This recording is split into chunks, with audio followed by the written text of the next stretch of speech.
Pilot Boys in the building. Welcome to the Pilot Boys podcast, where you'll get the real on all things sports, music, and pop culture. I am Mecca Don here with my co-host V. Mamba mentality for life. Today is February 20th, 2020. Thank you guys for tuning in. I know you could be anywhere in the world, but you're here with us. On today's show, we will talk to Janae Bolden, the managing editor of the world-famous Bossip, GlobalGrind, and Hip Hop Wired, about her rise in the industry, cool celebrity stories, advice for young artists, the state of women in hip-hop, and more. We'll also do some news and notes of popular sports, music, and pop culture stories from around the country, from the coronavirus, rest in peace Pop Smoke, the Boy Scouts, the NCAA, and more. Shout out to our Patreon subscribers. Remember now that our $5 and up Patreon subscribers will get our episodes on Wednesdays, a night early. These donations will help keep our show going. If you want to help keep us on air, you can donate at www.patreon.com/Pilot Boys Podcast. Thanks to all those who have contributed so far. Let's go. Where the Pilot Boys at?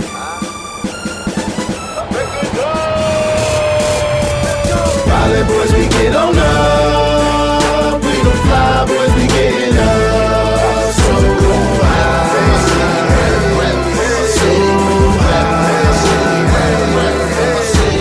Pilot Boys, we get on up. Our next guest is the Senior Content Director of Pop Culture at i1 Digital, managing editorial content for the popular brands Bossip, Hip Hop Wired, and GlobalGrind.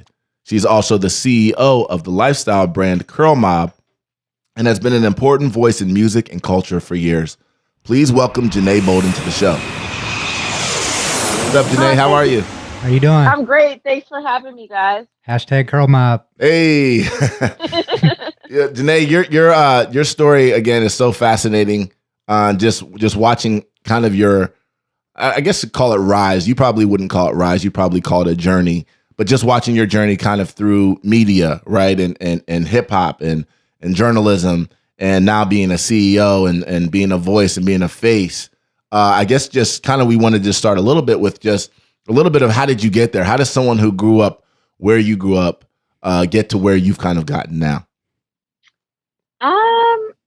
I think that it's definitely been a journey for sure. How did I get there? I don't think my story is that non-traditional. I definitely always knew I wanted to go to college. Mm-hmm.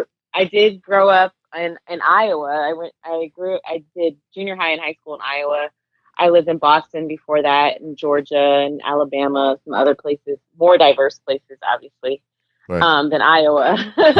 But from Iowa, I really just wanted to be somewhere completely opposite of Iowa. So I chose NYU as a school that I wanted to attend. They recruited me pretty actively. I was a National Achievement Scholar, so really always driven to do well in school. My parents were academics, both professors. My mother is a PhD. My stepdad is a dentist, and he was the director of the dental program at the University of Iowa. So, I mean, I always had really high aspirations based on them and their achievements. Right. And but my passions were really different from theirs. Like, I never thought about going into medicine. My mom, she has her PhD, but her background is in occupational therapy, and sociology. And then my stepdad, as I said, is a dentist. I always was more creative. I always loved to read, loved to write. So I really, when I started at NYU at that time, I identified as a writer, as a poet. I was concerned because I always heard that writers, you've always heard the term starving artist. Right. Yeah. So I didn't want to be a starving artist. So I definitely went into college open-minded about maybe doing something else. I did an internship in public relations, didn't really love it. And then my last year of college, I took a creative writing class and loved it so much. I really wanted to continue taking writing classes. So instead of, when I graduated, instead of going right out and getting a job, I opted to attend graduate school and get a master's in fine arts and creative writing. So right. I really pretty much always knew I wanted to write. I didn't necessarily take journalism studies. I didn't know that I would write for publications or magazines, but it is interesting knowing that I grew up reading like Vibe magazine, Monthly, Yeah. Double XL, The Source, those type of magazines that I ended up writing for later. I guess did kind of, I mean, maybe all of this, studying of hip hop that I did as a teenager, it paid off. Yeah. So I actually had two questions about that as far as a follow-up. One is that in this space, right, a lot of times people come out without that formal education background. If you could speak to how you feel like actually going through college and going to graduate school, how that's helped you. And then the second thing is like growing up in Iowa and in your space, how did you actually fall in love with hip hop and say, this is the field that I want to be in initially from a writing standpoint? Okay. So the first question, the education part, I really think is central. I don't necessarily think education is for everybody, but for me, NYU really, it gave me a reason to go to New York. And I feel like my education was twofold. I got the education from school and I got the education from living in the city. For sure. Yep. And then bigger than that, the networking that happens at college is people don't understand how important and vital It's the this most is to later. important thing. So I would say, like, especially for what I do now with Bossip, and some of the other publications I've written for, sometimes when I have a story that I'm working on, I'm still reaching out to peers of mine from NYU who Yep. now work in the entertainment industry that I've known for, since I was 18 years old. Right. Yeah. And it makes it that much easier to accomplish things when you have that kind of relationship. So I would say college is great for relationships. So Yes. if you're Yep. someone, especially somebody who isn't necessarily the most outgoing person, the most, event attending person or networking person, I think that college is essential because like those people that you attend school with, those are the people you're going to forge relationships with. And later on down the line, when it comes time to build, these are the people that are going to believe in you because they know you best and they understand what you can do. And they have that experience with you. So quick thing on that real quick, Janae, V and I, we actually met, a lot of people don't know this, but I'm going to tell people now. We actually met our freshman year of college. We lived on the same floor, the same dorm, and we've been best friends ever since then. And so that's just a perfect example of what you're saying. See, I'm right. But yeah, and I knew you went to college together. I didn't realize that you met freshman year, but yeah, those friendships and relationships are like lifelong ones. And the second part, the question about like what drew me to hip hop or writing for hip hop. Mm-hmm.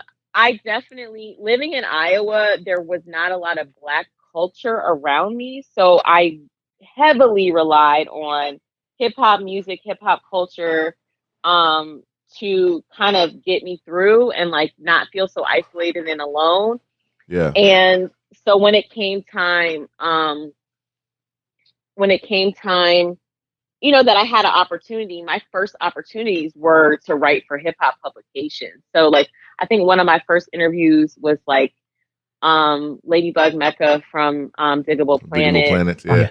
Yeah. And it was like, I know about these groups because this is the music I've been listening to for my whole life. And then I also kind of knew the style to write in already because I was such a big fan of Danielle Smith. I was such a big fan of Dream Hampton. Mm-hmm. There were so many other writers that had really caught my attention with their writing about some of my favorite rappers. And so, when I had that chance, I really had a bar that was set really high. And my goal was to like do for other fans of hip hop what these other writers had done for me. So that's definitely kind of how the groundwork and the foundation was laid. And talk to us a little bit about your move to New York, because it's funny, we didn't even meet in New York, but we have a very kind of similar story. I'm from Ohio, and I went to New York to go to NYU for law school, and so it's kind of like we're both from the Midwest, and I also went there because of like what you also said. It wasn't just about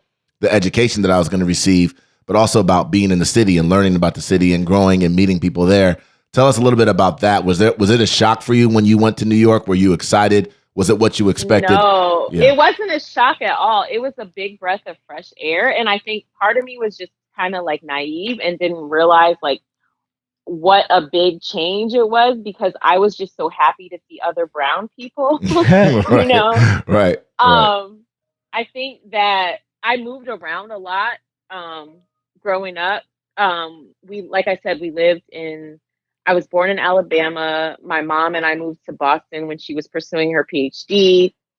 When she and my stepdad married, we moved to Georgia. And eventually they moved back to Boston. So I had already been in like a big city. Granted, But it I was was a Boston. kid, so well, Boston's a pretty big city, Yeah. you know. And then also in Iowa, a lot of people don't realize, but Chicago's only about from where I was living in Iowa, which is Iowa City, Iowa. Chicago is a 3-hour drive. Oh, I didn't know that. Wow. Yeah, and in Iowa there wasn't a lot of like black hairstylists. So like if I wanted to go get my hair done, I would actually drive to Chicago. Oh my God. That's crazy. You know, it really was a great opportunity for me to explore more of who I was, be more comfortable in my own skin. I actually minored in Africana studies at NYU, so it was, you know, I was learning a lot more about Black culture, the history of Black people in the U.S. and being in New York, where you can just hop on the subway and you get to Harlem and you see the things that you're reading about as far as the Harlem Renaissance. It was just incredible. Like I definitely recommend living in New York to anyone young. I think it's like a great place for young people. I don't think it's for everybody, but if you're yeah, everybody should do a bid there. Yeah. That's the way I look at it. I say everybody should do a bid there for a couple of years. Yeah. And then go somewhere else. But, you know, the thing about New York that's unique, you know, I've lived a lot of places as well, is that there are a lot of cities with diversity, right? But there aren't a lot of cities where people interact and are integrated in the way that New York are. You're forced to interact with people of all different cultures and kind of break down your barriers or you're not going to survive, you know? Yeah, and I definitely think it's like there's so many people who don't have that experience, like who don't see more of the world. And like I think when you live in New York or even LA to an extent, like you get a little piece of the whole global experience, like meeting people from other cultures. And I think it's something that we all need to do more of. You know, it's definitely I guess for sure critical. Mind expanding. Yeah. Janae, one thing that you mentioned a little bit earlier was kind of, you know, getting in touch with Black culture. And part of it was, you know, your initial exposure to it. A lot of it was through hip hop and probably through movies also, I'm sure, when you were growing up in Iowa. And then you got to New York and you got to experience it a little bit more.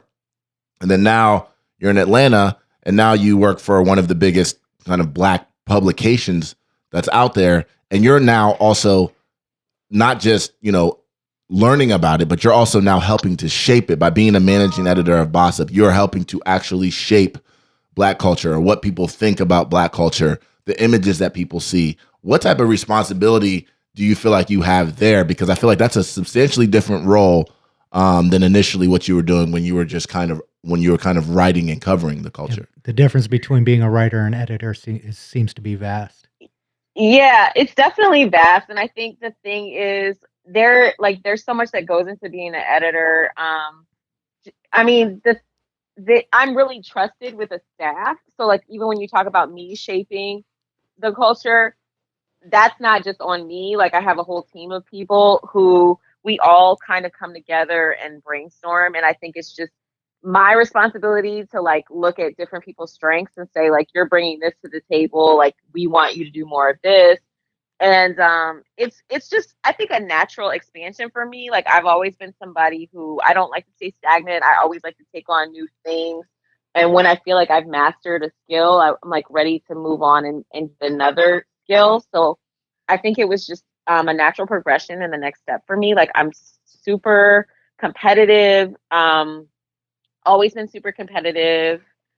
And so when I first started working for Bossip, you know, I was always trying to find breaking news stories, exclusives, all those kind of things and those things naturally led to me becoming a leader within the company. But once you get to that leadership position, you're no longer, your duty is no longer just to be the sole person, achieving. You want to see everybody win. Right. It's kind of one of those things where you have to really humble yourself and say, hey, maybe instead of me being the person to always do these interviews or do these things, like I need to bring along, one of my editors. So it's really like paying close attention to like who wants more, who wants to do more, who's interested in different things, and just being more open to other people's ideas and thoughts. And I think Mecca mentioned the responsibility. As anyone who reads Bossip knows, it's a gossip based site, right? And, yes. And obviously, if you take it tongue in cheek, it's supposed to be funny. But sometimes gossip columns and gossip sites actually influence people's psychology and make them believe certain things that may or may not be true. Do you ever kind of feel conflicted with that transition from being a hip hop journalist to now being the editor of a gossip based site that still has value, but there's a lot more attached to it? I've had a few moments of conflict, but not really, because to be honest with you, there's plenty of stories that where like I knew something before like TMZ broke it or another outlet broke it, but it was just, I felt like ethically it wasn't the right thing to do. So for the most part, I don't have a lot of like regrets or conflicts when it comes to stuff like that. I will say that like from the very beginning, I was hesitant even to apply for the job. I had been initially my writing career started off as a freelance one. So I was a contracted employee for a website called SOHH. One of my favorite sites back in the day. Yeah, State of Hip Hop. So I was writing there, but I was also writing for, like I said, Double XL, The Source Vibe, some of those other outlets. And I was making a pretty good living when the recession hit. And, a lot of the rates dropped for the freelance outlets. And then I actually lost the position. SOHH was hacked in 2009. Blazing hot. Yep. Yeah. And it was like, I used to read your stories before I knew you. Yep. It's funny how many people tell me that. And it's, I don't know, like I always wanted like name recognition. I never necessarily wanted to be like someone whose face people knew. That's changed a bit since I started doing more TV appearances. But like I said, I was conflicted because SOHH had an issue with their server being hacked by these German hackers, and it cost the company a lot of money. They ended up having to do layoffs. I was eventually laid off, and I was unemployed for about 6 months before I got the job at Bossip. And when I was applying, it was really because I really needed a job, because there definitely was the hardcore hip hop journalist in me who was like, this is gossip. Right. Like I kind of looked down on it initially. For sure. But what made it okay for me was, one, the leadership. Marv Frazier, who was the CEO or the chief creative officer at the time, she had just a great personality. We really clicked from our very first interview, and I trusted her. I wanted to learn from her.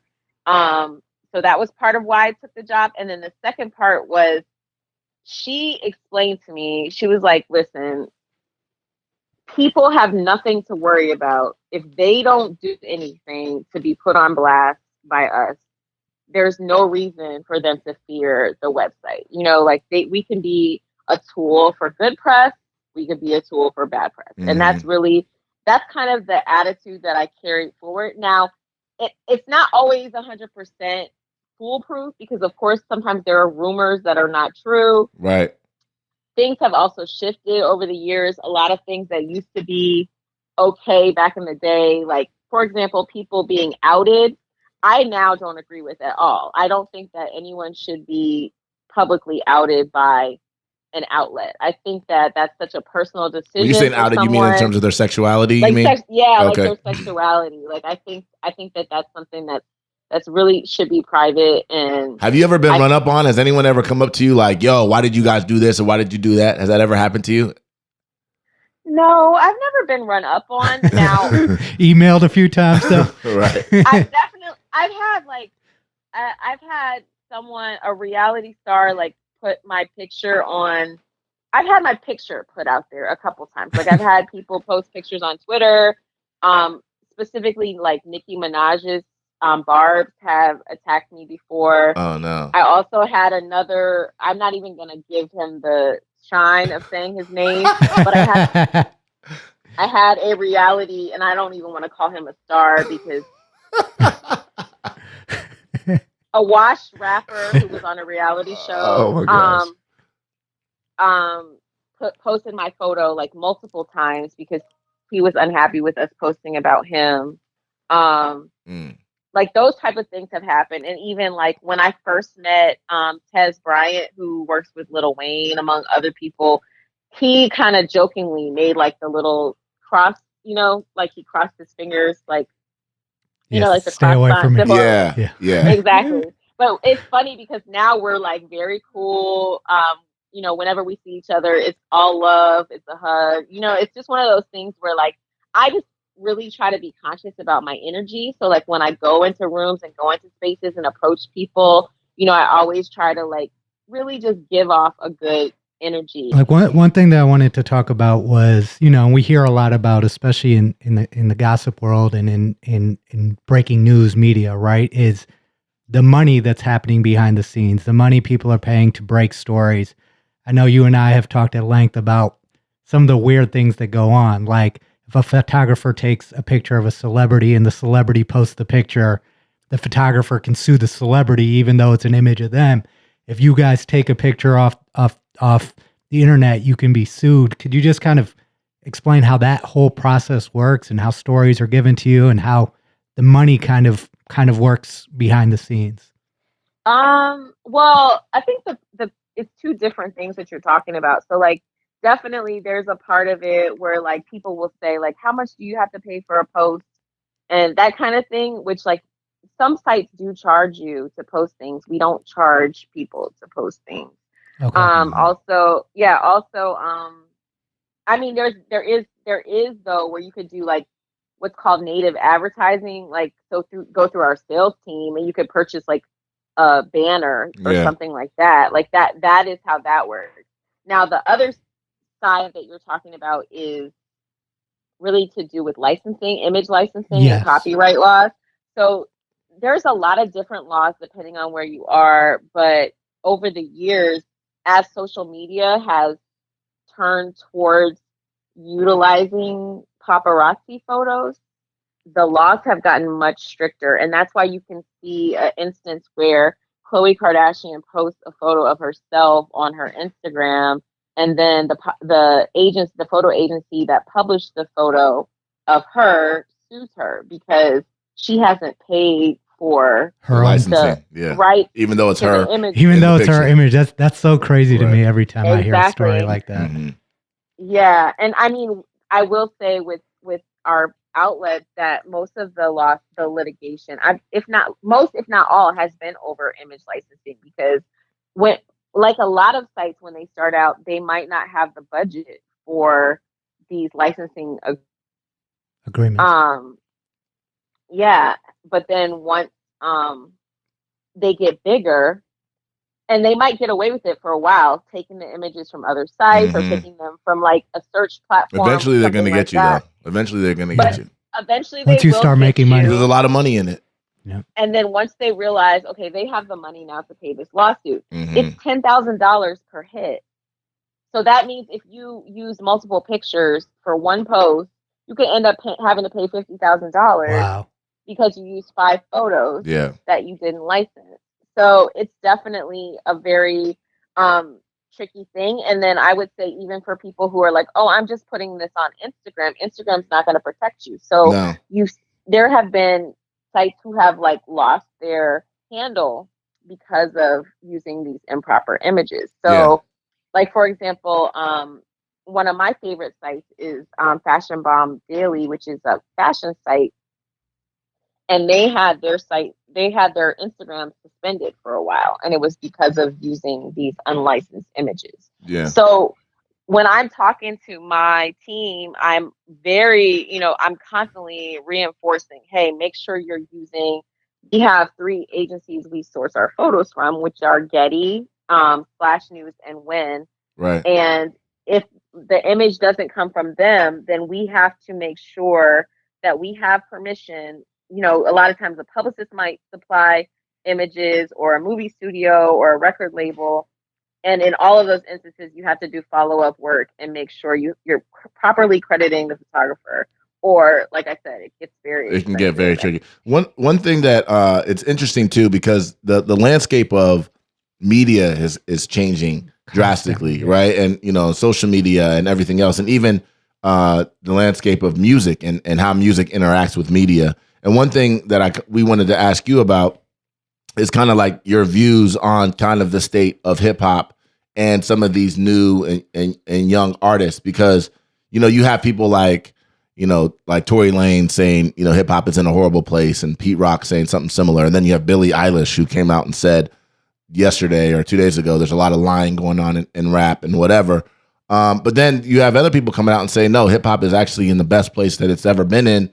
There's so much diversity, the kind of merger between, not the merger, but kind of the intersection between the youth and the older generation. What are your feelings right now on kind of the state of hip hop? I don't know. I'm really torn, because there's a lot of stuff that I do really like, and there's a lot of people that I think are doing different things. And one thing that I do like about right now is it seems like the 90s samples are really big. Mm-hmm. Big. So I would say that's like something that I like, but I feel like there does need to be more balance, and I also think there needs to be more creativity. I mean, it's something we talk about a lot. I have a podcast that I'm on called The A-Room Show, and we do talk about that a lot. And we also talk about, though, like how pop music, certain artists get put into a pop music category, but they really are, it's really urban music at the core. Like, even if you're talking about like Post Malone or somebody like that, who has a lot of, works with Black producers and Black songwriters, and then makes music that gets put into this pop category. Right. Yeah. So I think that's really interesting to me. I think we still have a long way to go in terms of like making sure that the people who deserve to get the credit and the acclaim are getting it. But I mean, I still love hip hop. I mean, it's like one of my hard to first fall loves. out of love. Yeah. Yeah. Like I still listen. I mean, the thing about it is like whatever is good is going to endure. So like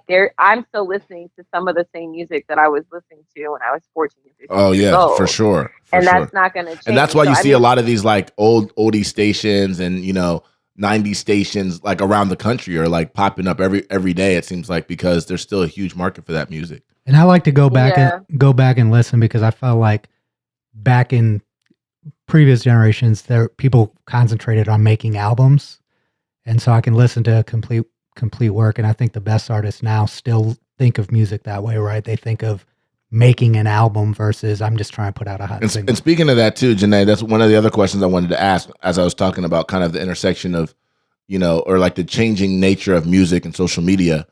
What advice would you give an artist, a young artist that was trying to make it today? And, obviously if they had a certain level of talent, what would be some of the things that you feel like they would need to focus on? Because it seems like when we were coming up, that answer would probably be different. Yeah, for sure. It's a lot different than what it would have been back in the day. I mean, I think that the great thing about now is like there's so many options and so many venues. Like I think back in the day, it was like there was like one road, and it was basically like find a record label who can distribute your music. And now it's like there's so many other options for distribution. I think that streaming has opened up, the door for like anyone to just become an overnight success. But I think for a new artist, the biggest things are just the quality. Like you want to try to get your music to the best quality that you can. Mm-hmm. So I would say continue to persevere until sorry, excuse me, until you really perfect, you're like, and that's really with anything. So if you want to be a writer, if you want to be a photographer, just continue to do your craft. Like, do your craft every day, study the great, be open to collaboration, just keeping an open mind, period. I had early on in my career, I had a mentor of mine tell me that, like, not to limit myself in terms of what kind of writing I wanted to do. Right. She was like, you're a writer. You're not just this kind of writer or that kind of writer. Like, you are a writer.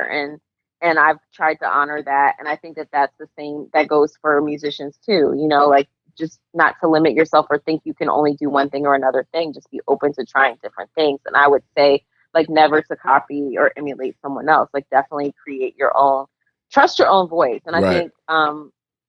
I think that that's something we all could learn from. Like, a lot of us don't trust our own voices.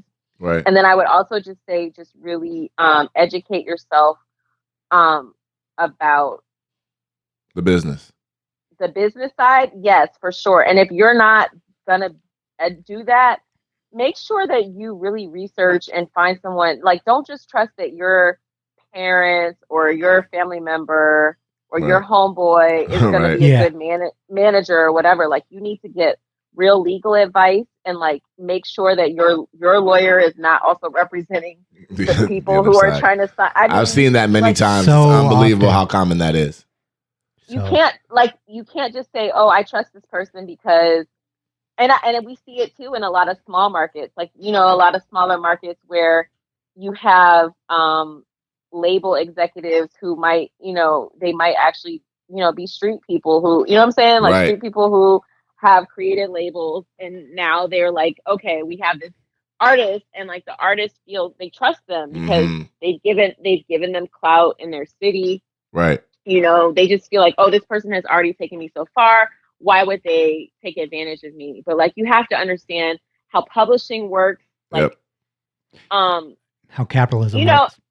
exactly. Yeah. And I just really urge everyone, like, it doesn't even matter. Like, I can't say it enough. It doesn't even matter if it's your mom and dad. Yeah. Like, make sure that you are protecting yourself and your business. And it's hard. It's, even myself as a creative, it's hard sometimes, because when you're a creative, you want to focus on the fun part for you, which is, like, and which is also a lot Right. of work. But the part that creatives are great at is the creative part. Yeah. That's You what don't that's necessarily- what they're good at. Right. It's a very Yeah, rare case where you have the Jay-Z who's good at everything. You know what I mean? right. And that seems to be the case. It's like the business side of the music, if you're actually trying to make money, is very, very complicated. And I think we didn't realize it, but, like, Mecca being a lawyer and me having an MBA actually probably helped us even more so in the town when it came to the money, right? And negotiating deals.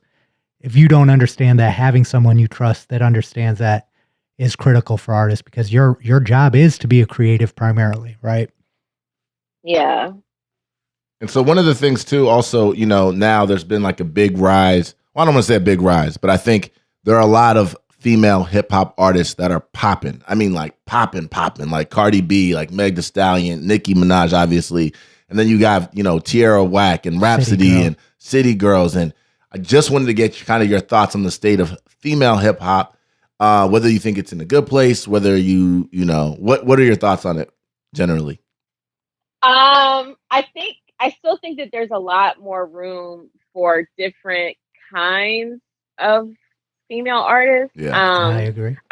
Because I feel like the whole hot girl summer thing that happened, like, I feel like, as far as the charts are concerned, that's so heavily the focus is, like, the Megan Thee Stallions and the City Girls, and Right. and I think that you always hear people throw out Rhapsody, who, like, obviously Rhapsody is an amazing artist. I wouldn't take anything away from her, but I think she's so far on the other end of the spectrum. Yeah. And I think there's so much room in between. And, like, but I do love that there's multiple artists. Like, I love Rico Nasty, and I love Doja Cat is one of my favorite artists right Tierra now. Whack seems to be. I love I her. love that Tierra balance. Whack. Have She's that balance. so dope. Oh my gosh. Yeah, and she's so creative. Like, and I love the fact that it's, like, with her work, she's not just thinking about the music. It also translates with her videos and even her clothing and how she dresses. Right. She takes So us yeah, back to I Missy mean, Elliott.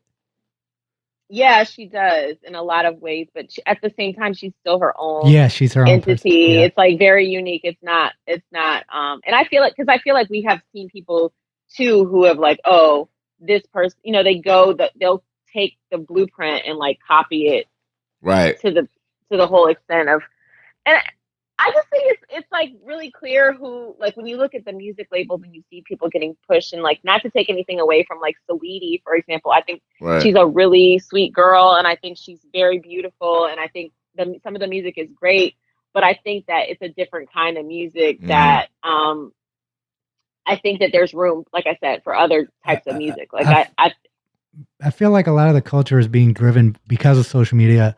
A lot of it's being driven by image too, right? There's successful artists who, I'm not going to say any names, but aren't really that good of musicians.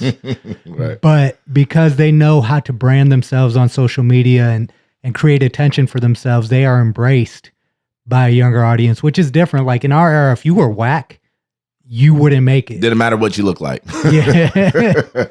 Right. Especially, and it's funny, even in R&B too. You're saying that, but Vanilla Ice was a thing. That's true. You don't remember that? Yeah, that song was good though. It was a good song at the time, right? Like people loved it. He didn't have staying power. It just matters now. I guess the better point is that it just, a lot of other things also matter. You can get popping because you're a sneakerhead nowadays. You know what I mean? And you can get views that way, or you could do the 6ix9ine route and get views that way. But one other question we wanted to ask you too before we get you out of here. First of all, thank you for this interview. This has been great. We wanted to talk to you a little bit about people that you've met, right? And I'm sure you get that question a lot. Angela Yee is your best friend. I'm sure people ask you questions about her a lot. But more specifically, we just want to know, top 5. We like to get top 5, but it doesn't have to be top 5. Just some interesting people that you've met or people that you want to meet that you feel like have been inspirational in this industry, because we hear a lot of negative stuff. Let's talk about some positive stuff. Oh yeah, I mean, I've had a lot of great interactions. Like I would say top 5. So Rihanna, I met Rihanna before I worked for Bossip. I met her at a birthday party. I think it was my 29th birthday. So we all agreed to go out for drinks this particular night. We're out, we get there, we walk into the space, and Ty in there in a different booth. Right. And this place was just known for having great music. Shout out to DJ Spencer. He's a good friend of mine who's the DJ there. Like, he's just known for creating these great vibes. So like, that's the one thing about New York. Like, you'll always have these little lounges where like there's a certain DJ who comes and people come just to hear, and like you could have any type of celebrities in there. Oh yeah. So literally we get there, and Ty tells Angela, Rihanna's coming. And we're like, oh shit, Rihanna is coming. Right. Rihanna, and it wasn't just Rihanna. So Rihanna came with Katy Perry. Oh my God. Wow. Gym Class Heroes. Oh wow. And everybody was just like, we just vibed out, had a great time. Just listening to music. I mean, Rihanna wasn't really mixing with us a whole lot, but when I went to go to use the bathroom, she was down there with her best friend Melissa. And I was like, oh my God, thank you so much. You just made this like the best birthday of my life. And she was like, happy birthday, bitch. That sounds like Rihanna. She seems like and cool. we took a picture. So like that was a really good reaction. I mean, interaction. One of my favorites for sure. Yeah. Another big one would be recently when I saw Queen and Slim and I did the press junket for it, meeting so I went to go do my interviews through the studio, and Daniel Kaluuya remembered me from when I had met him at an airport before Get Out even came out. I went to an advanced screening of Get Out. So I recognized him at the airport. No one else knew who he was at this time. And no one was bothering him or anything. And I just went over and I was like, you did such a good job in this movie.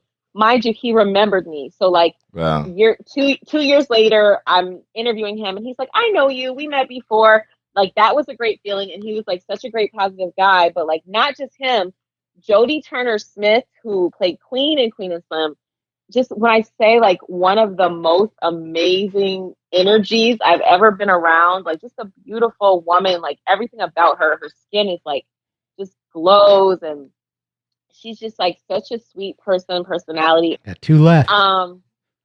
Okay, so Barry Jenkins would also top my list.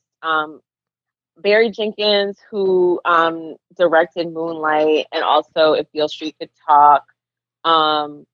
I interviewed him last year, and he's so smart. I would say that the last one I would say is Lynn Whitfield, the actress. Mm-hmm. So we actually, after Essence Fest, ended up sitting next to each other on a flight. And she was just so sweet. She was really into my hair. She just kept asking me who did my hair, who cut it, who colored it. Like she wanted everything. And then she complimented my earring. She was just like, you are just a class act. And I love, you just have such good taste. This, that, the other. We exchanged phone numbers. And I ended up, when the new season of Greenleaf started, I ended up interviewing her and the other Joy Winans and Deborah Joy Winans and Merle Dandridge and the young lady who plays Merle Dandridge's daughter on Greenleaf. So it was like the 4 women of Greenleaf, and so it was like I got to see her again, and we were so excited to see each other. And they all were an amazing interview. But I think that interaction that interview was enhanced because I already was familiar with Lynn. So like I came in kind of feeling really comfortable with them. And it's something really special that can happen in an interview where like the energy exchange, like when it's equal, it's such a good thing. Like when you don't feel like you're pulling things out of people, and when you also like, I think that there has to be like an intuitive side to an extent. Well, I think they're also like there's celebrities that realize that they're celebrities, but they also realize they're human beings first, right? And I think that's the thing that a lot of times you're not sure if you're going to get when you meet somebody. At the end of the day, you know, they appreciate what they've done and they're proud of what they've done and the moves that they've made, but they also understand that they're human beings at the end of the day, you know, and that's what I wish every celebrity was like, but a lot of them, you know, not a lot of them, but some of them aren't like that. So it is refreshing when you actually meet someone like that. It's a real interaction that you would have with any other person, right? Right. And I need a bonus one too, because I can't leave Beyonce out. So I didn't really have like a long interaction with Beyonce, but like I was at Made in America the year that Solange was one of the headliners, and I had access to I had like the Duce VIP access or whatever. That's how I met Beyonce too. Yeah, when she came into that space. So you met her too. Yeah, so then you Except probably in Houston for at a Duce event for this. Yeah. When she comes into that space, she literally walks around and greets everyone. Yeah. And it was such a beautiful thing to see someone at that stature who's not like hiding, you know, like granted, like everyone was very respectful. No one was bothering her, you know, but it was just like so nice for her to extend that gesture because it meant a lot to me. I mean, I was a little intimidated. I'm not going to lie to you. It might have been the only time where like I've met someone and I couldn't fully like engage. Like I couldn't even really look up at her. Yeah. Right. She's like, "Hi, how are you?" And I'm like looking at the floor. Like, oh my God. Like this woman is just so radiant. But yeah, so that's my bonus one. And then as far as the negative ones, I've had some really negative experiences too, but you know, I would never name those people. Right. I'm all about energy, and like I don't want to like put any energy into those interactions. So when I have a bad experience like that, I'm big on that. Like I think I email you guys from my Gmail. So you know my signature is like that Maya Angelou quote, which is like people will forget what you did, what you said, but they'll never forget about how you made them feel. Like, and so like I never want to make anyone feel. Speaking of that, I met Akeem Olajuwon when I was 11. I didn't meet him, actually. I was in the airport in Houston, okay? And we were walking. I was a huge fan. And he's Nigerian. He's Nigerian, and I'm Nigerian. And I was trying to get his attention. and he would not turn to us. So we're like following him through the airport. And we're like, Akeem, please, he's a big there. My parents were there, like trying to get his attention. He was literally just walking like the bad bitch at the club, ignoring us, like we didn't even exist. And we're trying, and eventually he just walks through the security, won't even turn, won't take a picture, won't do anything. And I'll never forget it. I loved him as a player, but I just felt like I can never get over it. And it's so crazy because, I don't know what he was going through. He might have been having a bad day. Someone may have died. Who knows? But that situation stuck with me forever. And now every time I look at him, even when we're talking basketball and I'm like, Akeem deserves more credit than he gets. He's like, fuck Akeem Olajuwon. I just can't. So that's so, you're so right with that. Like, it's such a big burden to be a celebrity and have to deal with all these people anytime you're in public. And again, no matter what you're going through. But I do think that there's some people who have managed to handle it with grace. Like you said, even someone as big as Beyonce can go and, greet everybody in the room. And she knows how important that moment is for everybody else. Last thing I want to ask you before we get you out of here is I want you to talk a little bit about Curl Mob. You're the CEO of a lifestyle brand called Curl Mob. I want to give you a chance to plug that a little bit and give our listeners a little bit idea of what that is about. Okay, so Curl Mob, so I created my LLC in 2017.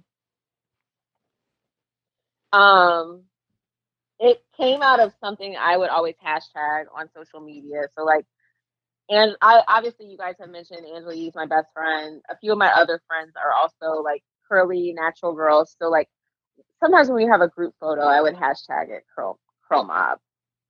Right. But as I started to do more TV and my profile got a little bit bigger, I was like, I want to have a business that really stands for something that I believe in, that is, it was something that was close to my heart. And I'm not going to lie to you, I also was concerned because I already had this hashtag and I saw other people start using it. And I was like, I got to do something with this before somebody steals it or tries to steal it. So, initially it was also like when I wanted to wear clothing, like there was that point in time where with streetwear, there was like all those t-shirts that would have like naked white women on them. Yeah. Right. I was like, where is the t-shirt with the beautiful black girl with the fro or, the curly hair? So I just was like, it would be great to have like a line that I could wear that would express pride in my hair and natural hair. And I also wanted something that was more inclusive because I feel like with the natural hair movement, there's a lot of like division, people saying like, oh, you're not natural if you wear a weave, or you're not natural if you use whatever product, if you color your hair, whatever it may be.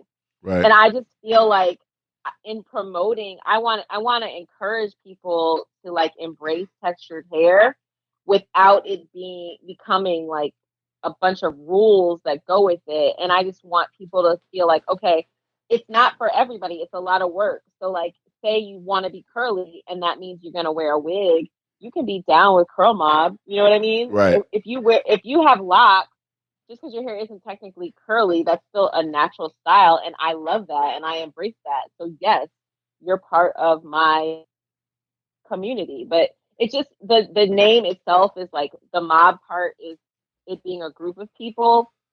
I've always said that like, if you ever,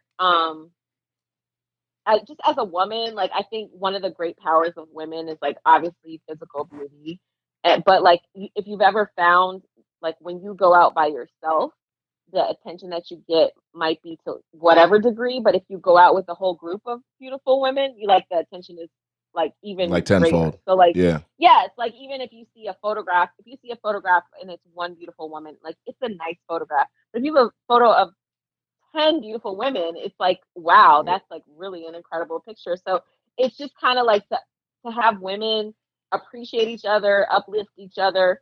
And I keep saying women, but I really mean people because, I want to be inclusive. And I have a lot of male friends who are like, I'm down with Curl Mob too. I want to be the male ambassador for Curl Mob. But I think just in general, like I really, I'm looking for people to understand like we're not living in that era anymore where the European standard of beauty is the only standard of beauty. Mm-hmm. You know, we're now at a space where we can be different, we can appreciate each other's differences, and we can see the beauty in those differences. But So Janae, that's dope. I'm not like, you know, just saying that because I'm your friend. You know, we think it's dope. We thought it was dope right when we first saw it. And how can people support if they want to support? Do you have an online store that people can go we to? do.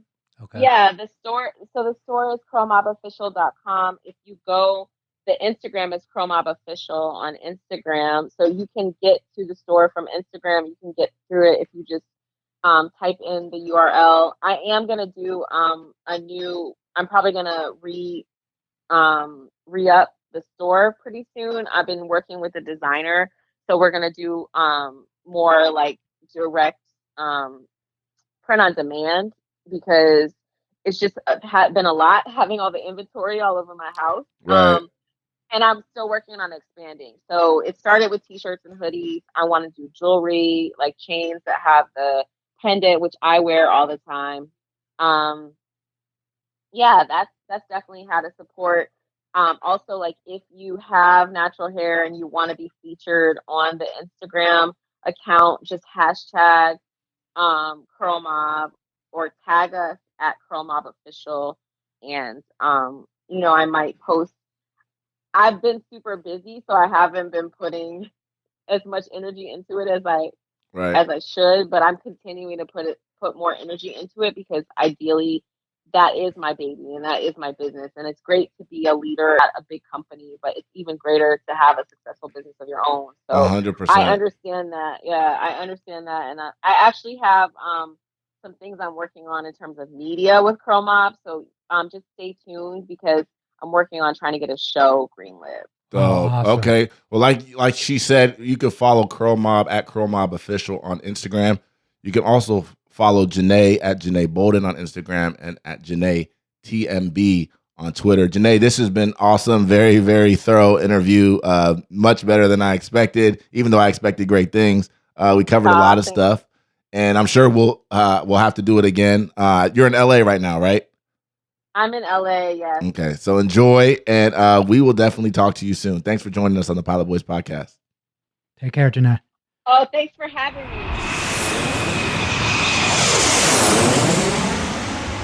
Love the Pilot Boys podcast? Support us on Patreon. Supporters can pledge as little as $1, and we have some cool perks on there. Check out www.patreon.com/Pilot Boys podcast. Show us some love today.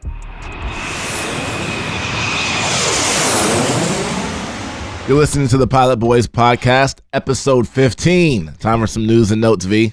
Let's get to it. First of all, start with some sad news. R.I.P. to Pop Smoke, Brooklyn rapper who was essentially ambushed in a house in L.A., was shot and killed this week. It's just sad to hear these stories. It seems like over and over again.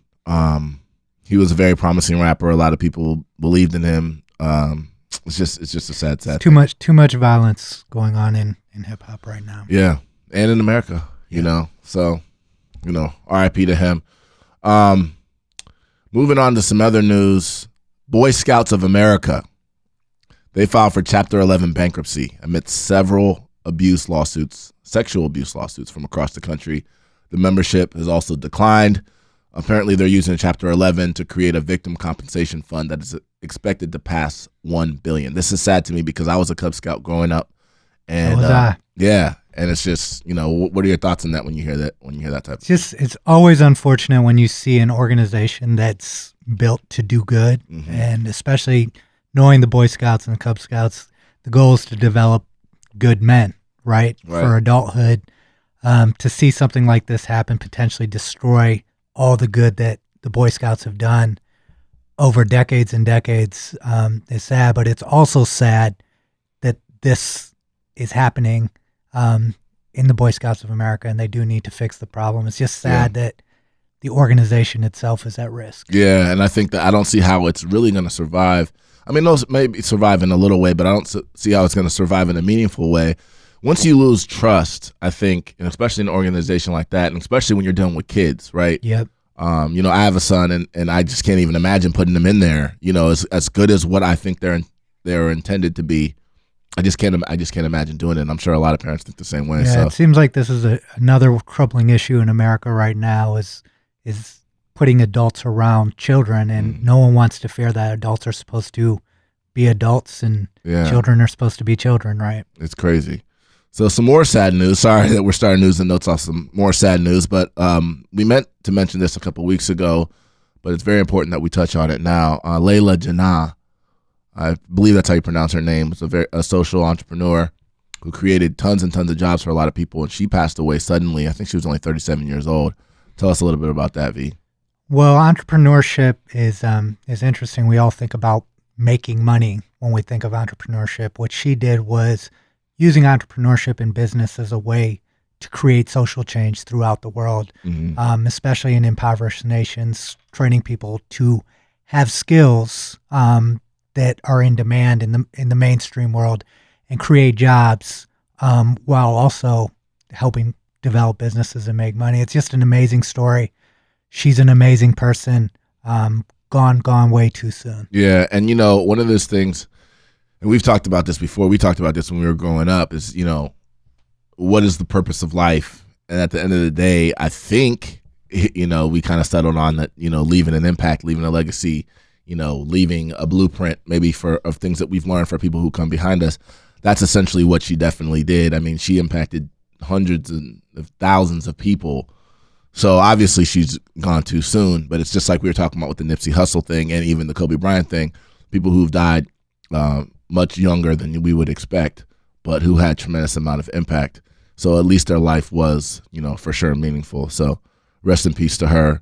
Moving on to some more news. Let's talk to coronavirus. You know, we talked about it before on the show, and the very first time we talked about it, I don't want to say we were making fun of it, but, you know, we definitely weren't giving it probably the seriousness that we should have. And part of it was because, you know, it seems like there was information about it that was being hidden and we were being lied to. And, you know, the seriousness of this virus wasn't really being told. But the impact, you know, obviously, you know, the most powerful and important impact is the impact it's having on lives. People are dying and people are getting sick. But now we're also seeing the business impact. You know, their stocks are being lower as a result. So just this week, for example, Fossil, Nike, Apple, Adidas, Skechers, all of them have seen hits as a result of this because they do a lot of manufacturing in China.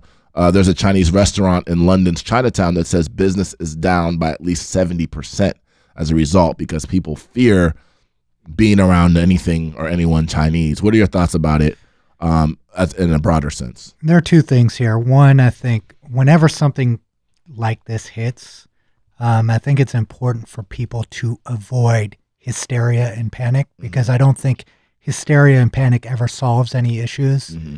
And one of the issues that I have with mainstream media right now is that they are seemingly trying to encourage people to panic. Fanning the flames. And fanning the flames of this issue versus thinking about how do we solve this. A lot of the stories I hear, they're just talking about the tragedy. They're not even saying exactly what the virus is, what it does, what its effects are. And so that's one side of it. And the other side of it is that all issues like this health scare should be taken seriously and responded to well. You're hearing even people at the highest levels saying things marginalizing its impact, like when the weather changes, it's going to go away. Right. Things like that can't be said and are irresponsible. Yeah. And the second thing about this is that when a virus hits, and it started in China, is you see some of the damaging underlying racial tension and stereotypes that people have coming up again, not going to Chinese restaurants, not interacting with Chinese people. And not just Chinese, all Asians, Koreans, Vietnamese, they're all dealing with it as if, you know. And if anything, if you look at it, if they are the people that are dealing with it the most, those are the people we should have the most sympathy for, not and try to help them. But I think that touches on one of the things that you just said, which is the responsibility kind of the media, right? Because at the end of the day, the reality is, you know, in people's day-to-day lives, we don't have time, or at least we convince ourselves that we don't have time to go sift through and filter out every single issue and do all the research till we know everything perfectly, right? So a lot of times we rely on our news organizations or outlets to kind of do that for us. And they're not doing a good job of it. So like you said, they're creating a lot of hysteria. And for an ignorant person, so to speak, who's not necessarily willing to learn, they probably are just going to avoid anything that looks like this because that's just like, I don't know, and I'm not going to take a chance. But again, I blame that obviously on ignorance, but I also blame it on kind of our media and how they cover stories. But this thing doesn't seem like it's going away anytime soon. And like I said, once business is affected, right? Like I mentioned, Nike, Apple. I mean, these people dropped a couple percentage points. Some of these businesses, and not to mention just the production. So many, and that's the other thing, the underbelly of American capitalism that a lot of people don't talk about. A lot of these companies have production over in China. Which is kind of an interesting thing considering how people are reacting to this. So we'll see how this thing ends up. Speaking of kind of huge issues that affect the world, global warming, crazy weather. Jeff Bezos, I think, committed $10 billion to fight climate change. There's some people, I don't know if they're haters or not, who are saying, nah, he's just doing that, creating some type of fund that's going to eventually help him become richer. What are your thoughts on that? First of all, this is a real issue. I think that one of the fundamental problems that I'm hearing again in media is either you quote unquote believe in climate change or you don't believe in climate change. And there's like a line in the sand being drawn. And people who are on the this isn't an issue side sound very ignorant and unwilling to educate themselves on the issue. And of course, there are probably some extremists on the other side who are saying like crazy things as well. It's a polarizing issue like many issues. But again, it is real. I think we are feeling the effects. If you study this, you know what's happening in Antarctica. And if you speak to climate change experts, I'm not a climate change expert. You're not, but talk to someone who is to understand. And also, what is the resistance? I'm not getting, what is the resistance that people have to kind of acknowledge this as a real issue? What is it? What's the resistance based on? I quite frankly don't understand. Maybe it's the fear of what the potential consequences are because it is going to eventually cause. It's like a lot of things. There must be some money involved somewhere too, because when you talk about like energy and how you're going to harness energy and stuff like that, and what that there are a lot of businesses that are impacted by making changes. It's going to be a lot more expensive for businesses in certain industries to do business. If they've got to worry about all these regulations. We dealt with it with pollution for years, where regulations came in slowly but surely. We should bring an expert on that to talk about this. We definitely should. Yeah. And the other thing that with the Jeff Bezos thing, I think there's a lot of negativity around what people do, but the fact that he's even taking an initiative, whether it's perfect or not, and committing $10 billion to it, those numbers are real. It's all about what we do with that money to make a change because he's taking a step. He doesn't have all the answers. He runs Amazon. He's not a climate change expert, but he sees this as a problem, and instead of sitting on his ass, he's trying to do something. Yeah, and I respect it. It's just like, somebody that people don't like, say, I don't know, some celebrity that people don't like that donates $10 million to Cancer Society, and you're like, well, he's an asshole. Like, well, he donated $10 million, so let's take that $10 million and make good use of it. Speaking of big business, McDonald's monopoly scam. HBO has a documentary series coming on it now. What do you know about it? It's actually interesting to me because I worked at McDonald's when I was growing up, and I remember the monopoly games, and I remember how the excitement and hysteria it would create around the restaurant when it was during those times. So I mean, we all loved the Monopoly game, right? Yeah. We were all trying to collect all the pieces and stuff like that. I didn't even know about the scam. What is the scam? Until I watched the documentary. Right. So basically, it was essentially I wouldn't say an organized crime scheme, but a scheme run by oftentimes in these contests and stuff, they're not run by the business itself. They hire a marketing company. In this case, a company called Simon Marketing was hired to run the Monopoly game for Monopoly. So they executed it. Right. So the head of security at Simon Marketing basically conspired and created a way to take the big winning pieces, the $1 million pieces, and distribute them all to people that he knew. So they thought it was essentially a harmless crime, and it gets crazy. They bring in the mafia. The mafia obviously gets involved. And it's one of the crazier stories that I've heard. Yeah. It's so crazy because it just, man, Is anything real? Yeah, right. Is anything real? And it just, again, but it shows you that once money is involved, man, especially a lot of money, you better believe there's somebody, whether it gets corrupted or not, there's somebody trying to corrupt it 100%. That's just the way of the world. It's sad to see that with something as, I don't know. Capitalism, money is the root of everything. I don't like to say the root of all evil because it oftentimes isn't, but once there's money involved, And what are you doing here, right? You're encouraging people to have a millionaire mindset, a lottery mindset. So, and it's tough. People ask me, like, what if one of the things that's happening here is what they would do is they would pick the winner and they would go and approach them and tell them essentially, like, split the money with us or else. And so there's scams within the scam happening, right? Because that $1 million is taxed. So if you have someone taking half of it from you off top, and then those people are paying taxes, they were saying, well, we weren't making any money, and it puts people in a unique dilemma because they're basically telling them this is victimless, right? Like, this is how this works. How it works, right? The winners are picked, and so all of a sudden they're criminals just trying to build a better life for themselves. It's crazy. And the documentary's on HBO? Yes. Okay, so people should must-watch TV. Definitely check that out. One other interesting thing that's happened this week, Los Angeles County DA moved to dismiss 66,000 marijuana-related convictions, some of them over 50 years old. And I guess the reasoning is obvious, right? It's like recreational marijuana is now legal in the state of California, and you have tons of people who have been locked up for marijuana convictions over the last many decades. So now it's time to let them all go. Yeah, this is a very, very, very deep issue, right? When you really look at it from a criminal justice standpoint, too. The number of people who have been incarcerated for many years for minor marijuana violations. And I think California, for all the things that they do wrong, this is definitely a step in the right direction, which is, okay, we've legalized it. Now we need to address the impact that it created, which isn't an easy thing to tackle, but the impact that it created through its history of being legal, it's not right to incarcerate people now that we're making money off of it that are in prison for something. So that's the kind of crux of the conversation to me is, how do you deal with issues? First of all, I agree with what they're doing. But there is a legitimate question. How do you deal with something that was once illegal, right? Whether or not you agree that it should have been illegal or not, it was, and theoretically you knew that it was. And then now it's not. And you're saying, okay, well, I should be let go then because it's not illegal. But it's like, no, but you still broke the law back then. So just because the law changes, does that mean that you should now be free? And that's what I think some contrarians will disagree.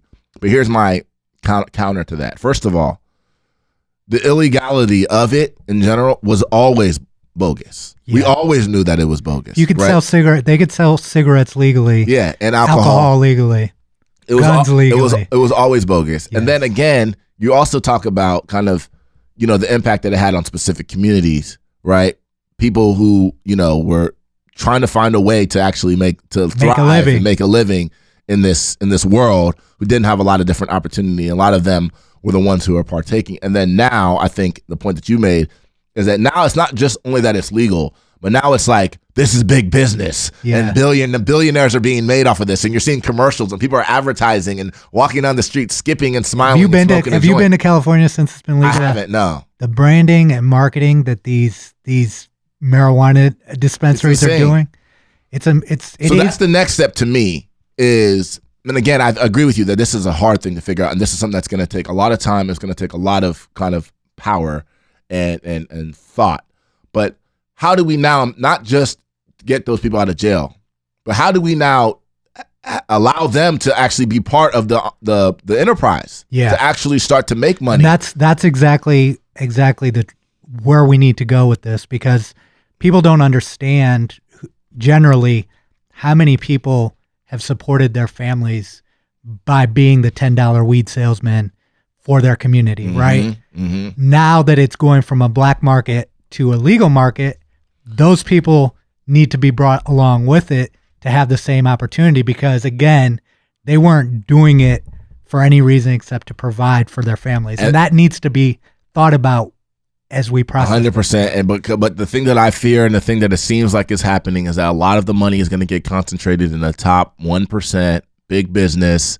It's just going to become like any other social enterprise. That's why it was legalized. Yeah. It was because a small number of people saw the opportunity here, because if you look at all the drug statistics and the size of the marijuana market in the United States, ridiculous. It's profitable now for them to make it legal. Yes, exactly. And that's why they're doing it. They're not now doing also it. The government can tax it, and it's just so much money. It's just an abundance of money, which is another reason that people say that that it probably is getting legalized, is because there's a lot of money they're losing in the underground by not having it legal and taxing it. Because it's also as economies develop, they're always looking for new industries, right? Manufacturing is declining, things are declining. It's like when an opportunity presents itself and they're struggling at their end to find a new multi-billion-dollar venture. Yeah, that's when they decide to move mountains and make change. It's not about it was wrong that this was illegal in the first place. Yeah, and there's a documentary, I can't remember what the name of it. It's on Netflix. It's about food. I can't remember the name of it, but they basically talk about the food industries and what we've been fed by the food industries in terms of knowledge, in terms of meat, like in terms of milk, the value of milk,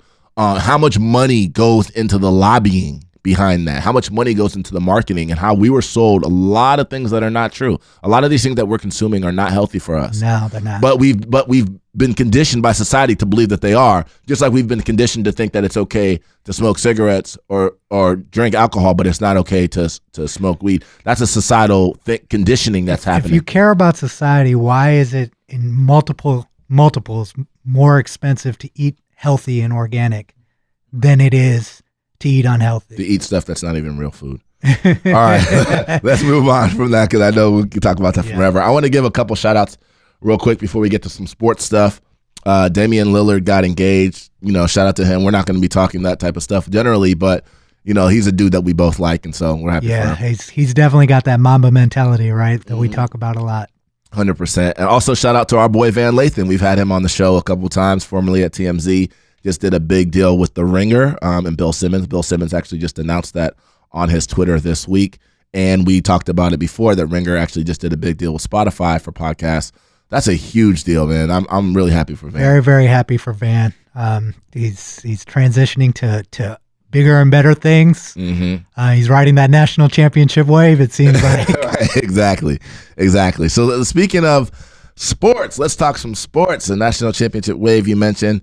Let's talk about Buckeyes real quick. We got to give a shout out to them. Buckeyes basketball. They are back in the top 25 after what's been a roller coaster, tumultuous. I don't even know the right word to use for what this season has been. But, I think I would take it, that they're at least starting to try to come back a little bit. Instead of failing all the way at the end, they failed in the middle. It's kind of been a weird season for them. I mean, basketball is a roller coaster ride, and I think we're learning again. I hope basketball fans at Ohio State, don't make the same mistake that they made with Thad Matta, with Chris Holtman. Mm-hmm. Thad, you want to have someone who can manage these waves, especially at a football school. And what Chris Holtman has shown is that he can ride with his players during the good times. He can ride with them during the bad times. And overall, Ohio State basketball is back in a place that we're overachieving. Well, I mean, we have a young team, and we have he's a new coach. One of our best players left because he was having some mental health issues. And then also, and you mentioned this on the previous show, the Big Ten is the strongest conference by far. Ohio State's only lost one game out of conference. And you're talking about beating teams like Villanova, and I mean, North Carolina's down, but still they're North Carolina. Cincinnati, I mean, they beat a lot of good teams out of conference. And all but one of their losses came in conference. So we'll see how it plays out. I think, as a Buckeyes fan, are you excited? I don't know if you're excited, but I think that you should at least be grateful, and this is probably to your point, that we're making the tournament. Because there were many years growing up where we weren't making the tournament. That wasn't part of our consciousness. It was the NIT. You know what I mean? Yeah. So now we're like making the tournament. We're not happy. And I get that we can get better, and we will, and we want that, and we should fight for that. But like you said, I think there should be a little bit of appreciation for this team as well. And a quick shout out to the Dayton Flyers for being in the top 5. Can you believe Are they that? top 5 now? Yes. Yeah, man. Look, Ohio basketball, Ohio sports.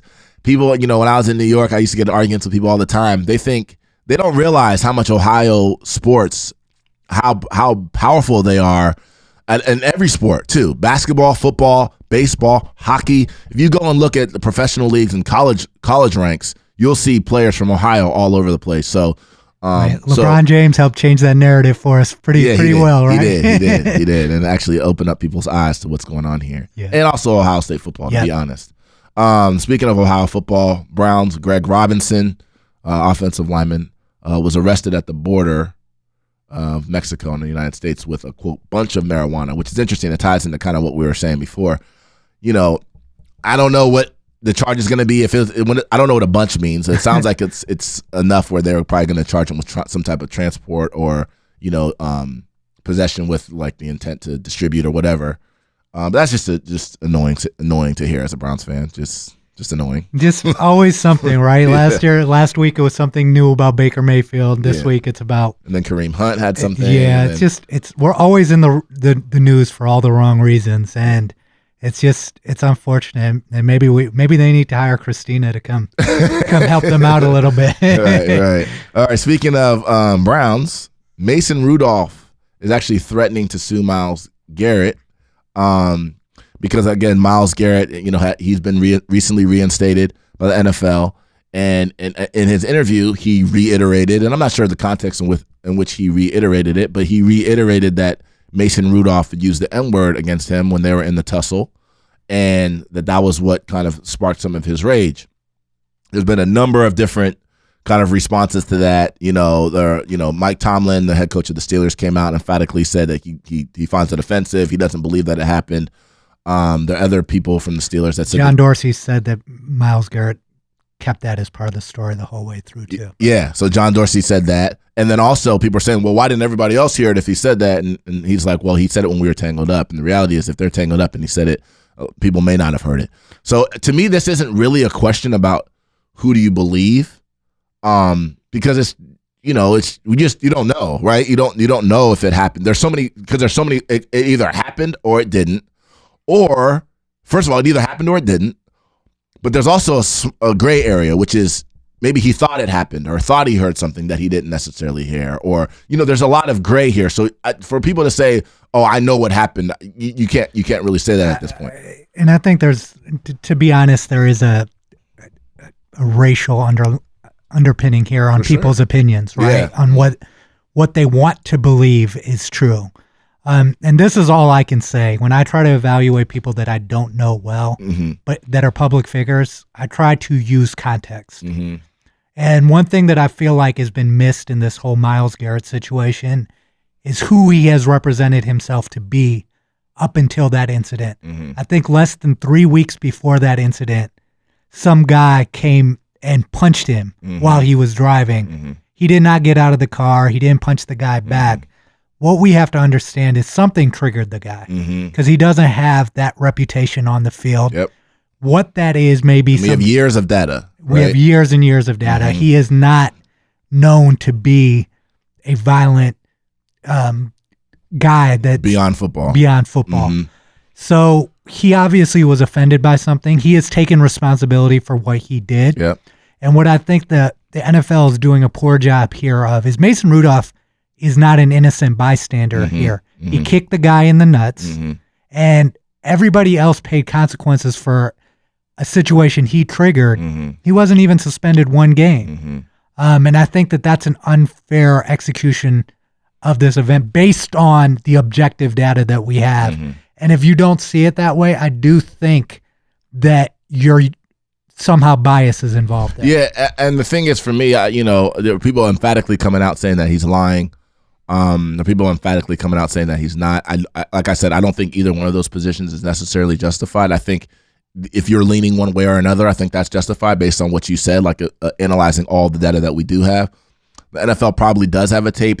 Supposedly they say they don't have. They have audio tape. Of everything. They say, I know, right? But they're saying they don't keep tapes post snap. So once the snap comes, then they stop taping. Which I don't know if that's true or not. So we'll see how this thing plays out. But it's actually kind of a sad. I think the NFL is just a reminder of how divided we are. We're not looking at things objectively anymore. Yeah, it is. And I think there's some people that say, and just this the last point I'll make on this, and you kind of touched on this already. There's some people who say, "Yep, this is typical. These are the type of things that happen to us all the time." And, when we react and we're looked at as a crazy person.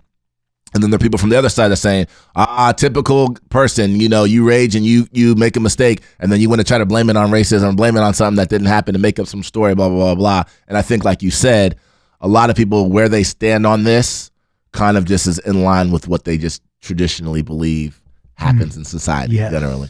So we'll see how that ends up playing out. Let's talk about the NBA, and let's talk about the All-Star game and the dunk contest.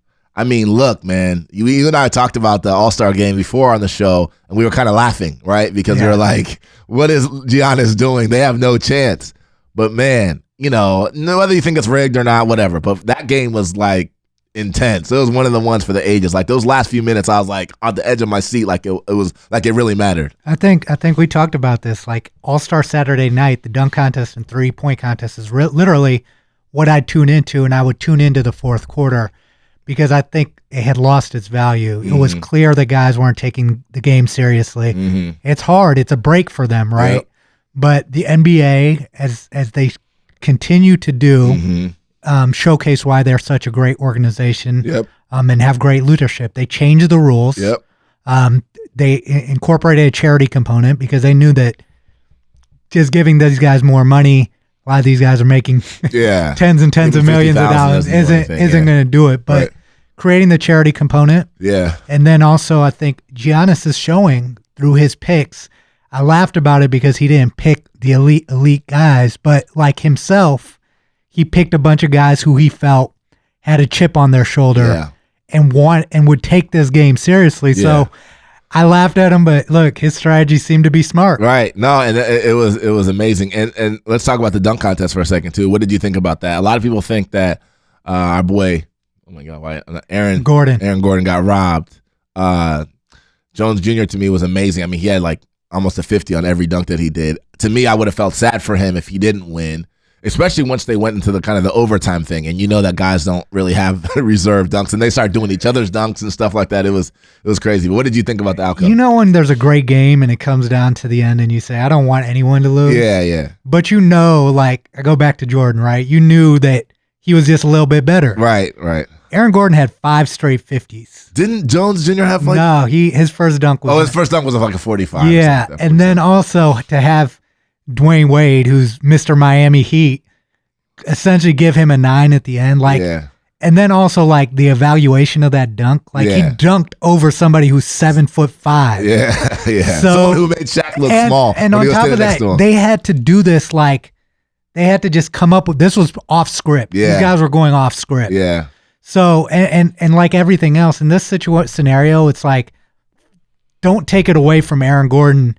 Give them both the trophy. Yeah, like, I think Reggie Miller said, like, how much is an extra trophy? I think they were trying to set up a scenario to give them both the trophy, but then they started to realize, like, it was just going to go all night. These guys are amazing. But, yeah, I think I feel bad for Aaron Gordon, and actually I feel bad, even worse probably for basketball fans, because he said he's not doing it again. This is the second time that a lot of people believe that he got robbed. So, when that happens to you 2 times, and I think that's part of what should have gone into the evaluation of the judges, knowing. I think I posted a picture like, let's make sure the judges have all won dunk contests before, so they can evaluate this thing properly and not don't have conflict of interest. Right. And speaking of cheating scandals, the Astros, man, what the heck is going on with the Astros and Major League Baseball and the commissioner coming out? Like, what is going on there? As you know, I've spent a lot of time in Houston. I live there. I still go back and forth quite a bit. What's really, really sad about this is when you know the full story of the Astros. Yeah, they were like the bottom feeder organization. Empty seats, worse. Nobody would even. You couldn't pay people to go watch them play. Yeah, to see the story and see the characters in that story.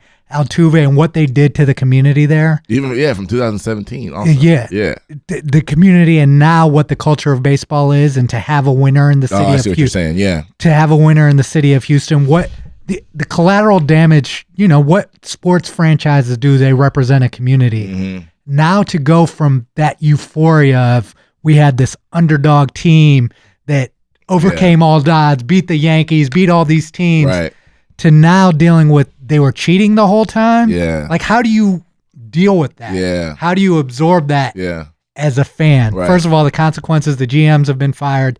That's been done. Yeah. And then how do you reconcile? What do? Do you take the championship away? Mm-hmm. And as I read into this and talked to people who were in the baseball world, they said, look, there are some people who are saying, look, they got caught. Mm-hmm. But cheating is a part of the culture of baseball. Mm. It's all about what you get caught. We had the steroid. Right. It's all about not getting caught. Yeah. And I think some teams and some people are coming out like they did in the steroid era, claiming to be holier than thou, Right. who have skeletons in their own closet and are doing things to get an edge. Right. And it shows how competitive it is. Yeah. Like, these guys want to win. They're the highest competitors.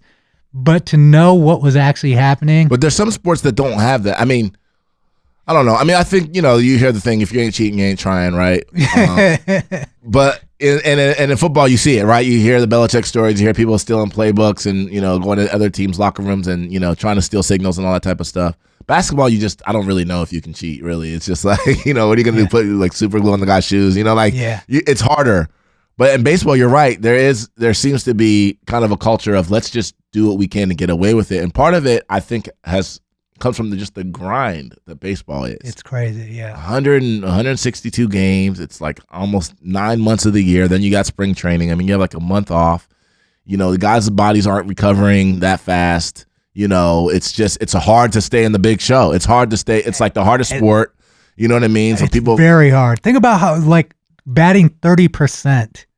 You're an all-star. You're an all-star. Yeah. So anything you can do to get in, these pitchers are. I'm not excusing it, by the way, but I'm just kind of understanding why it exists. But as a competitor, and and this is one of the things that LeBron said, was like, if you find that out, right, you gave your heart and soul, and you did it, the quote unquote right way, right, and you didn't cheat, and then you feel like you lost fair and square, and you like, all right, you just finally came to terms with it, like, man, we lost, and then you find this out a couple years later, like that doesn't. And there's no recourse, and the commissioner's not saying anything, and it's just like, no, that would drive me bonkers. And you realize the impact that this has, right? The steroid culture. You have Hank Aaron continuing to say, like, look, these guys, Barry Bonds, Mark McGwire, Sammy Sosa, do they or don't they deserve to be in it? In the Hall of Fame, right? And it's just baseball has some major issues, and it has to say, look. This is a culture that's not acceptable. Mm-hmm. It's deep-rooted. Yeah. Because it goes back to pitchers spitting and bringing stuff in their mitts. Like, this is the culture of baseball, is cheating and getting an edge. And maybe it's because, like you said, the sport is this difficult. But it's the whole story is unfortunate on so many levels. Yeah. Specifically for fans of the Houston Astros to have to deal with this. Right. All right, let's move on real quick. Let's talk about the Wilder and Fury fight. I think it's this Saturday night. Yeah, and then we talked to Buster Douglas on our podcast last week or a couple weeks ago, and he was saying that actually Wilder was one of his top 5 favorite boxers, which I thought was amazing. This fight has a lot of hype, and it has the makings of seeming like boxing is back. Maybe heavyweight boxing is back. What do you think about that? This is definitely the fight that can make it happen. Mm-hmm. Like, I get excited about it.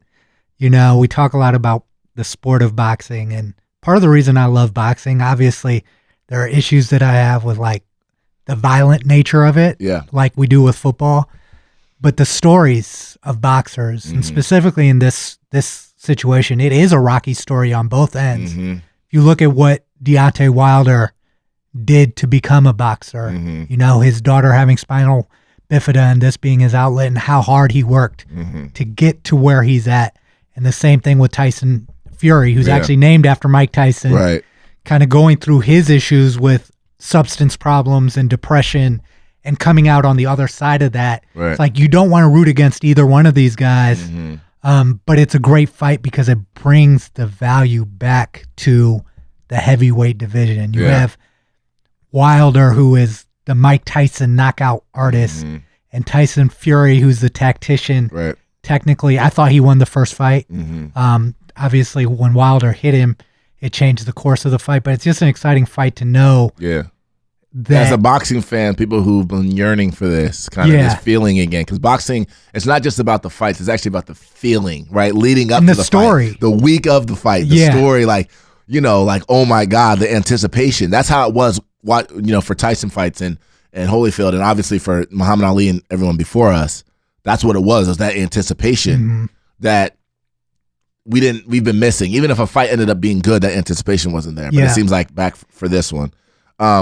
Last thing, let's transition. Last thing on news and notes, and we actually have a very huge guest that's going to be talking with us next week about these issues. Stay tuned.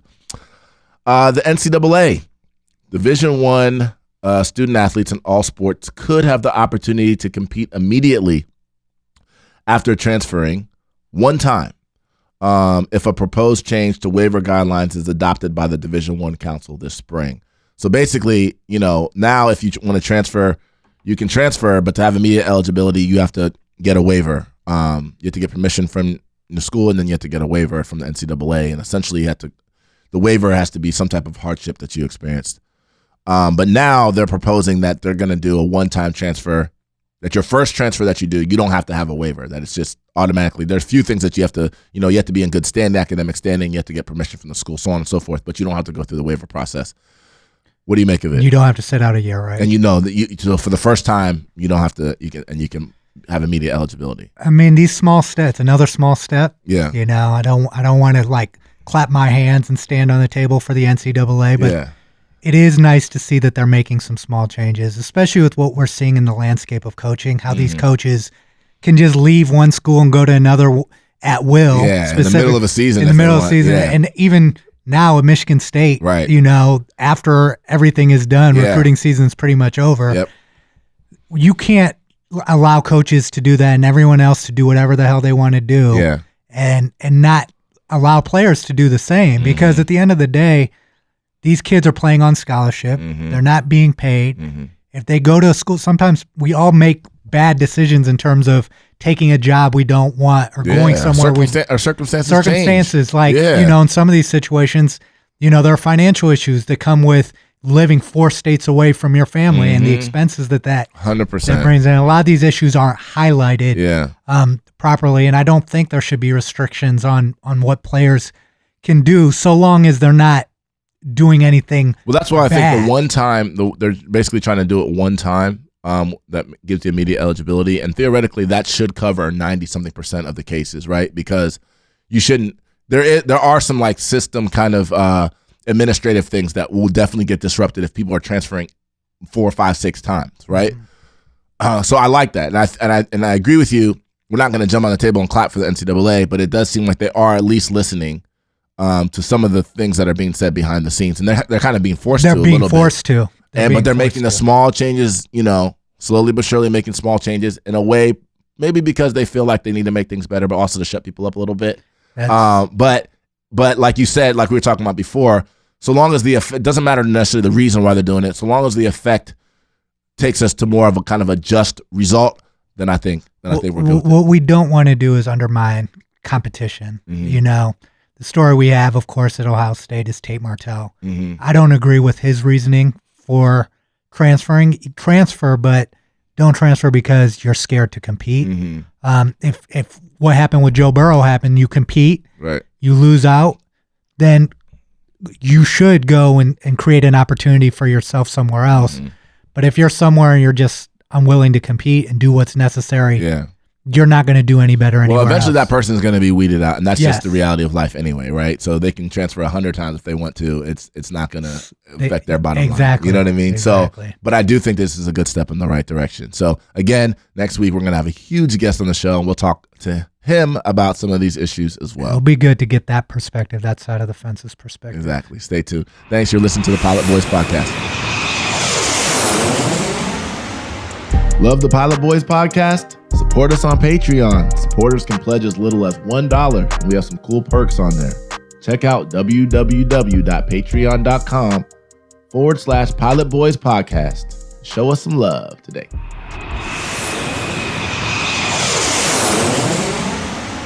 That's all we have for today's show. Big thanks to our guest, Janae Bolden.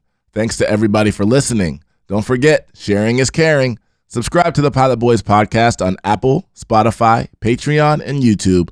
And please follow us on social media at Pilot Boys Pod on Twitter and at Pilot Boys Podcast on Instagram and Facebook. And follow the hosts on Twitter. I am at Mechanon Music, and V is at Viswant. And always remember, be you. You is fly. Pilot Boys out. Pilot boys, we get on up.